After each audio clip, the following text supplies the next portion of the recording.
안녕하세요. 소방곰탱이입니다. 오늘은 다중이용업소 중 화재 시 가장 인명피해가 많은 업종 중 하나인 고시원의 완비 증명에 관련된 이야기를 해보도록 하겠습니다. 이런 고시원 사진들 많이 보셨죠? 요새는 인테리어도 굉장히 세련되어지고 이제 많이 소방적으로 안전하게 만들기는 하는데 고시원은 이제 고시원의 특성상 작지만 많은 룸들이 존재하고 그 작은 피난 통로로 구성되어 있어서 화재 시에 좀 다른 업종의 그 업장보다 좀 많은 규모의 피해가 났었던 시설입니다. 그래서 관할 소방서나 이제 그 관계 기관에서 소방 필증을 진행할 때는 좀 다른 업종보다 좀 유독 좀 디테일하게 보는 업종 중에 하나가 고시원이 되겠습니다. 오늘은 이제 고시원의 완비 증명을 받아야 하는 부분에 대해서 같이 한번 하나씩 한번 알아보도록 하겠습니다. 일단 기본적인 시설은 대부분 적용이 됩니다. 기본적인 시설이라고 하면은 주출입구, 비상구 이게 가장 기본적인 시설이 되겠죠. 그 다음에 스프링클러. 그런데 스프링클러는 1층은 제외된다고 보시면 되겠고 유도등, 감지기, 발신기 발신기나 혹은 이제 건물 규모에 맞는 시설이라고 한다면 비상 방송으로 대체가 될 텐데 어쨌든 발신기나 비상 방송 같은 경보 설비, 그다음에 피난 유도선, 그다음에 손전등과 소화기 이런 기본적인 것들은 다 똑같이 들어갑니다. 그런데 고시원에서만 좀 특별하게 들어가는 특별하게 들어가는 시설이 있는데 그게 바로 창. 그러니까 흔히 말씀을 드릴 때 배연창이라고 저희가 설명을 드리는데 소방 시설 명칭에는 창으로 되어 있습니다.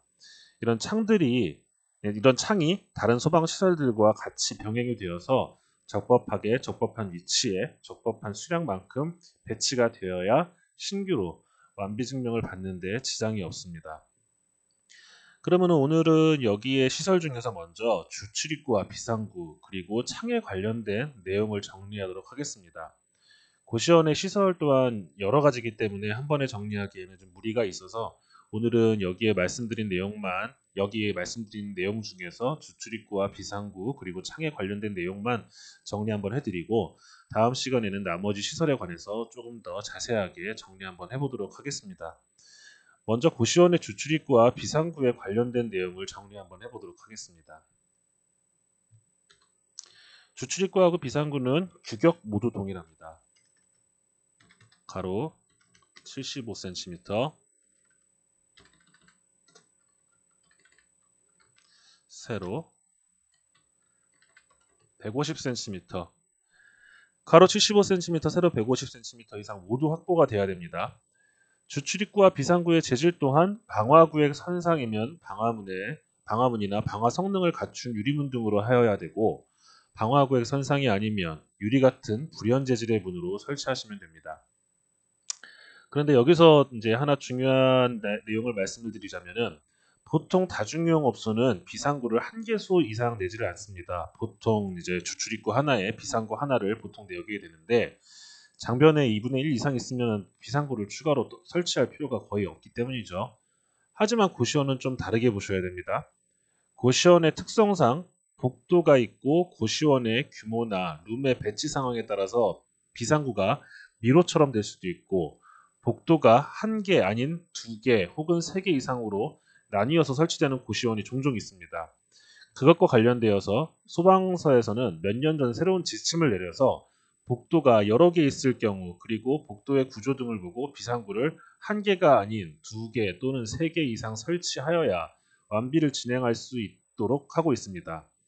관련된 지침 잠깐만 간단하게 보시겠습니다.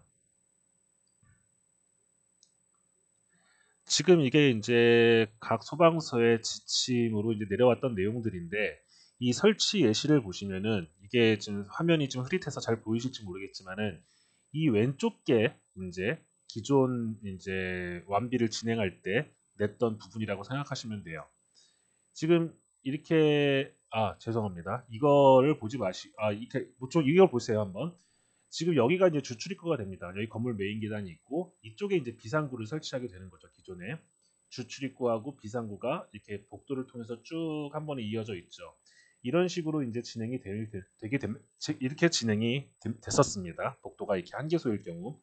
그런데 밑에 도면 보시면은 이 동그라미 친 부분이 출입구가 되는 것이고 여기 비상구라고 예전에 이제 이런 식으로 비상구라고 완비를 받았다라는 현장인 거예요. 그런데 이게 보시면은 복도가 한 개, 두 개. 일단 이 세로 복도는 보지 마시고 가로 한 개, 두 개 복도를 한번 보시면은 복도가 두 개소인 경우이죠. 이런 두 개소인 경우일 때에는 예전에는 그냥 복도 한 군데의 끝에 장변에 2분의 1 나오는 곳에 비상구를 설치하면 인정이 됐었는데 이제는 이 복도 끝, 한 개소의 복도 끝, 두 번째 개소의 복도의 끝에 비상구를 설치하게 돼서 총 복도가 두 개인 경우에는 비상구가 두 개가 설치되는 겁니다. 다음 지침 한번 보여드릴게요. 지금 여기 같은 경우 기존에 이제 이렇게 복도들이 많다 하더라도 주출입구 반대편 2분의 1 공간에 이렇게 비상구가 있으면은 인정이 됐지만은 지금 여기 복도 보시면은 한 개, 두 개, 세 개, 뭐 많게는 이런 식으로 이런 복도들까지 다 볼 수 있죠. 이런 복도들의 끝마다 이렇게 비상구들을 설치하게끔 이제 소방서라든가 이런 관계 기관에서 이렇게 진행을 하도록 한다라는 거죠. 이렇게 미로처럼 되어 있는 공간도 마찬가지로 이렇게 복도의 끝마다 비상구를 추가적으로 설치를 하여야 한다라는 내용입니다.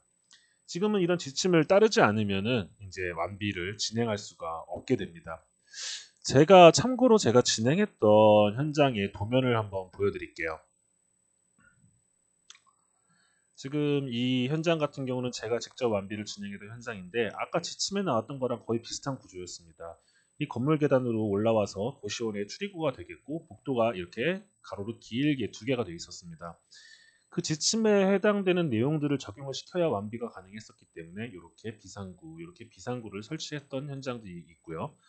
지금 이 현장 말고도 다른 현장도 제가 현장했던 거는 복도가 두 개소였던 게 이제 대부분이었네요. 그래서 여기도 주출입구, 그다음에 복도가 이렇게 두 개소가 있고 이렇게 이제 넓은 홀이 있고 이렇게 해가지고서 이렇게 복도에 비상구를 진행을 했던 현장들이 있습니다.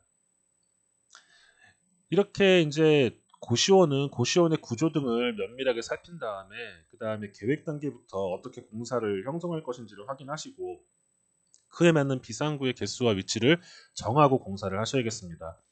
당연한 이야기지만 이 내용을 숙지 못한 채 비상구를 하나의 복도의 끝에다가만 설치하였다가 소방서에서 비상구를 한 개소 이상 추가로 설치하라는 지적이 이제 나오게 된다라고 하면은 비용적으로나 일정적으로 꽤 크나큰 손실을 감수하셔야 하는 상황이 생기실 수가 있는 것을 꼭 숙지하시길 바랍니다. 또 이제 말씀드릴 시설은 이제 아까도 말씀드렸지만 고시원에만 있는 특별한 소방시설 중에 창에 관련된 내용입니다. 창은 말 그대로 이제 창인데요. 이 창의 용도는 이제 화재가 났을 때 유독가스나 연기 등을 빨리 영업장 밖으로 배출되도록 도와주어서 이제 인명이 피난할 때 시간을 좀 벌어주는 그렇게 이제 유도할 수 있는 그런 시설입니다. 현재는 고시원 업종에만 설치하는 것으로 되어 있습니다. 먼저 그럼 창의 규격을 한번 알아보도록 하겠습니다. 뭐든지 이제 규격은 다 정확히 지켜야 됩니다. 창은 가로 세로가 50cm, 가로 세로가 모두 50cm 이상이 나왔을 때 이제 인정이 되는 창으로 이제 진행이 될 수 있습니다. 그런데 여기서 이제 중요하게 생각해야 하는 부분이 창의 위치입니다. 제가 타자가 좀 안 좋네요. 창의 위치는 공용 홀, 복도 이 두 가지만 됩니다.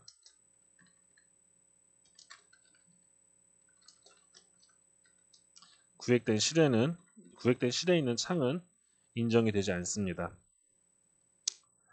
창은 비상구처럼 장변에 2분의 1 이상 떨어져야 한다는 내용은 없습니다. 다만 창은 구획된 실 등에 있는 창이 아닌 공용 복도나 홀, 그 다음에 이제 아니면은 복도 끝 이렇게 외기로 바로 맞닿을 수 있는 곳에 설치된 창이어야 한다는 내용입니다. 어떻게 보면은 당연한 이야기인데 외기로 이제 바로 맞닿아 있어야 창을 열었을 때 유독가스 등이 외기로 바로 나갈 수 있어야 하기 때문이며 공용 복도나 홀이 있어야 그 용도가 이제 용이하게 되죠. 만약 구획된 실에 있는 창이라고 한다면 그 실이 화재 시에 닫혀 있다라고 한다면 그 창의 용도는 이제 무의미해지게 될 것입니다. 때문에 창은 외기하고 맞닿는 곳 그리고 공용 복도나 홀에 설치되어야 한다는 내용을 충족을 하여야 됩니다. 인터넷에 보니 제가 좀 알아보려고 찾아봤는데 생각보다 고시원에 이제 창문에 대한 이미지 사진이 많이 없어서 그냥 제가 진행했던 고시원 현장 중에 제가 찍어놨었던 제 사진을 창의 사진을 몇 장을 준비해 봤습니다. 지금 여기 고시원 같은 경우는 여기 비상구가 있었고 이 비상구 바로 위에 창을 만들어서 바로 외기랑 맞닿을 수 있는 공간이었거든요. 여기에 창이 설치되어 있었습니다. 다음 현장도 여기도 이제 바로 외기랑 맞닿는 공간에 이제 외기랑 맞닿는 공간에 있는 창 이거는 좀 전에 보여드렸던 사진을 좀 멀리서 찍은 사진이고요. 이건 또 다른 현장. 여기도 지금 창을 위주로 찍었었던 건 아닌데 고시원의 비상구 위에 50cm 이거는 가로는 50cm보다 좀 더 길고 세로는 거의 50cm 타이트하게 됐던 것 같아요. 이런 식으로 창을 만들어서 설치했었던 현장들입니다. 이런 이제 창의 부분도 고시원에 중요하게 들어가야 될 시설 중에 하나입니다. 창의 규격도 규격이지만 창의 위치, 꼭 공용 복도와 공용 홀로서 외기와 맞닿는 공간에 설치해야 한다는 내용 꼭 인지를 해주셨으면 감사하겠습니다. 오늘은 고시원에서 비상구와 배연창 용도로 쓰이는 창에 관련돼서 정리해봤는데요. 정리된 내용은 매번 말씀드리지만 제가 실무로 진행하면서 체득한 내용을 정리한 것이니 참고용으로 활용하시길 바라겠고 실제 업무를 진행하실 때는 꼭 관할 소방서와 확인을 한 번 더 하시고 진행하는 것을 당부드리도록 하겠습니다. 오늘도 부족하지만 제 영상 시청해 주셔서 감사하고요. 다음은 고시원의 다른 시설 등에 관련돼서 준비해서 다시 인사드리겠습니다. 이상 소방곰탱이었습니다. 감사합니다.